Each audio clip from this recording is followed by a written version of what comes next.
সে আমবাড়িয়ার রাস্তা দিয়ে নিয়ে যায়, নিয়ে যেয়ে একটা জায়গায় সে তাকে একটা চড়াটের উপরে বসায় এবং ওকে হুমকি ধমকি দেয়, ভয় দেখায় যে তুমি যদি কারোর কাছে এই কথা বলে দাও তাহলে কিন্তু এখানে তোমার আমি লাশ রেখে যাবো।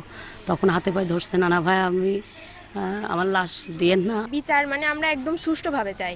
এরকম যদি সে পার পেয়ে যায় তাহলে আমাদের মনে করেন আরও অনেক মেয়ে এভাবে ধর্ষিত হবে। মামলাটি তদন্ত করতেছিলাম, এর ভিতরে একটি সুইসাইড নোট পাওয়া যায়, যাতে লেখা ছিল আমার আব্বুকে দেখে রেখো, তোমরা মারামারি করো না, ওর শাস্তি আল্লাহ দেবে এবং আমাকে মাফ করে দিও।